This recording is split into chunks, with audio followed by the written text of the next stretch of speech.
Hey guys, Michael or MadCattyX back with another video, and I'm gonna be talking about how I broke my wrist.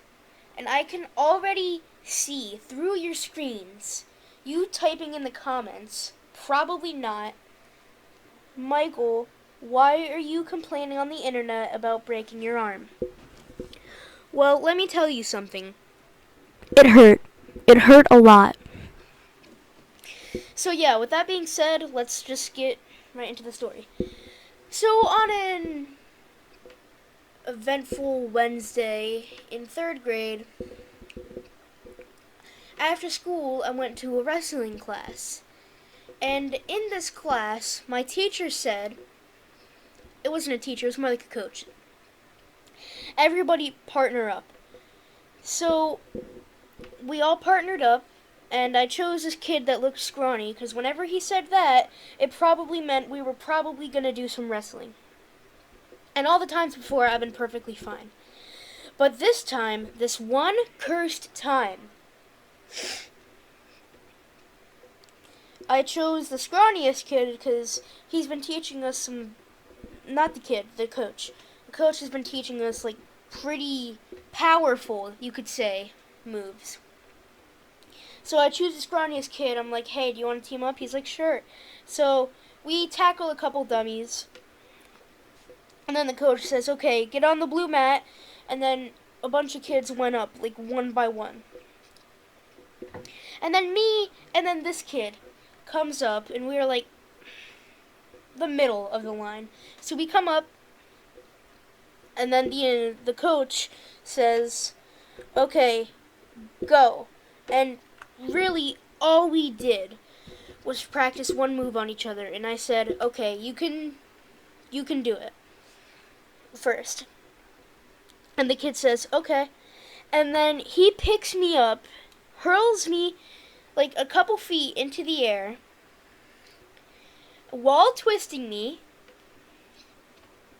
so that when I landed straight on my palm with my forearm facing up. So it's basically like if you took a T, cut one part of the top off, and then just had that and flipped that upside down. That's what my arm looked like. And let me just tell you, that hurt. It really hurt a lot. The kind of injury that it was, which is a fracture, is actually like the injury that hurts the most. I remember that from a doctor. So I sit there crying for like a couple seconds while my mom rushes over, and she's like, oh my god, Michael, are you okay? And I say, no, it's not okay, you broke my arm. Which basically translates from crying Michael language to, no, I'm not okay, this kid broke my arm.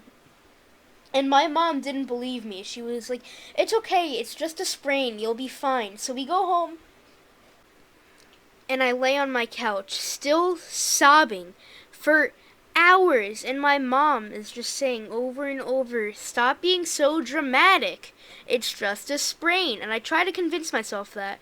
And then the next day, my arm was still in horrible pain, but I was able to muster up enough self-confidence that I was able to go to school again. So a couple days after that, on like a Friday, I go to my karate practice. And the instructor says, I kid you not, do 100 push-ups. And even some of the adults were surprised, because there were some 6-year-olds, there were some 12-year-olds, and there were some adults. And by adults, I don't mean instructors. I mean learners. People who train with 6-year-olds. And the 6-year-olds, they were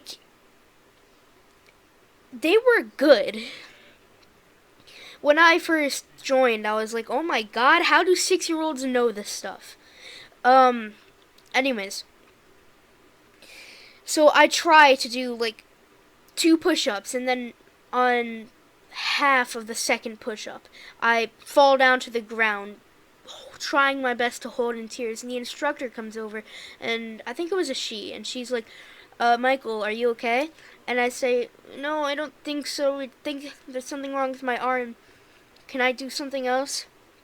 And then she says, yeah, here, you can do bicycle kicks. And basically, bicycle kicks are where you lay down and you just start kicking like a bicycle. So after that, we start doing some nunchuck training. Nunchuck. We start doing some nunchuck training. And then I flail around the nunchucks a bit, and then I get that same sharp feeling in my wrist, and I drop the nunchucks, and I'm like, oh my god, I can't do this. And I ask the teacher if I can go talk to my mom for a second. And the instructor says yes. So I talk to my mom and I say, Mom, my arm is broken. I can't do any of this. And she's like, okay, fine. Tomorrow we can go to the hospital and get an x-ray. But I'm telling you, it's just a sprain.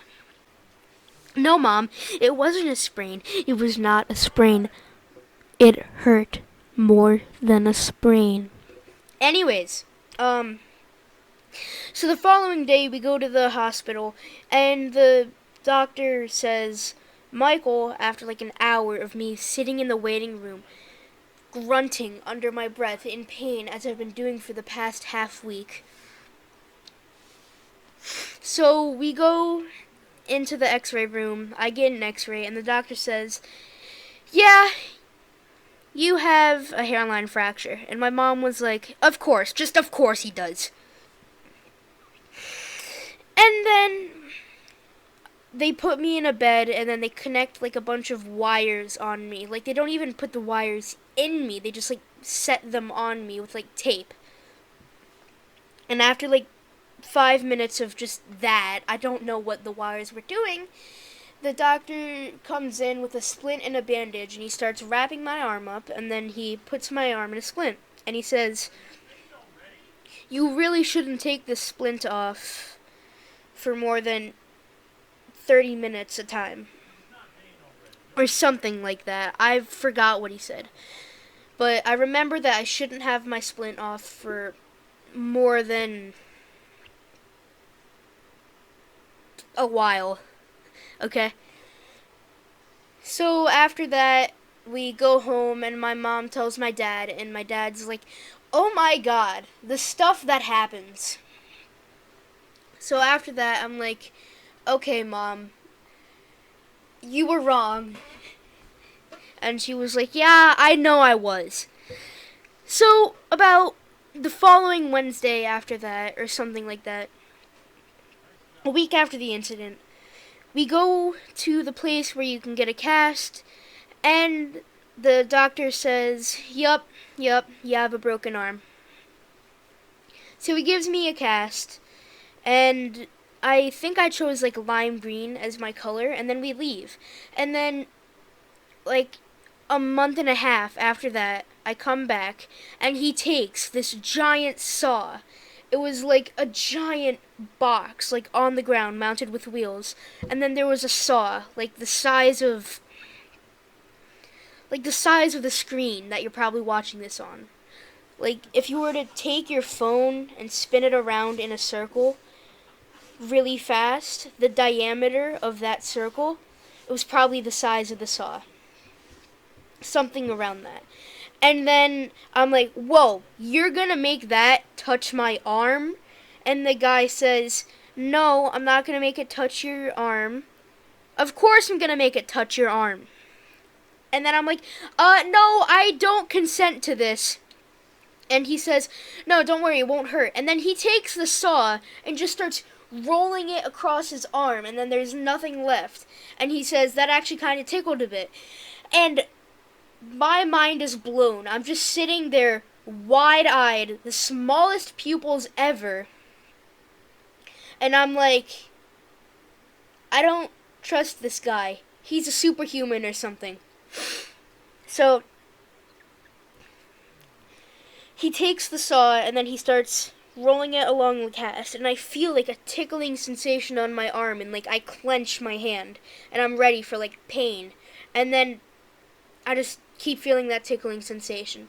And then when the cast comes off, I'm like, oh my god, that actually didn't hurt at all. I want to do this again. I don't know why I thought that, but I just did.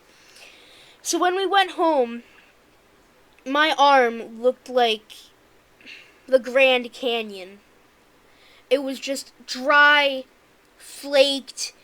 It was just disgusting, and it was like that for another month. So, yeah. That serves as a lesson to everybody watching this video. Don't underestimate scrawny kids. They will still hurt you a lot, like they did to me. So, yeah, that's really it for this video. Hope you guys enjoyed it. I'll see you next time. Bye.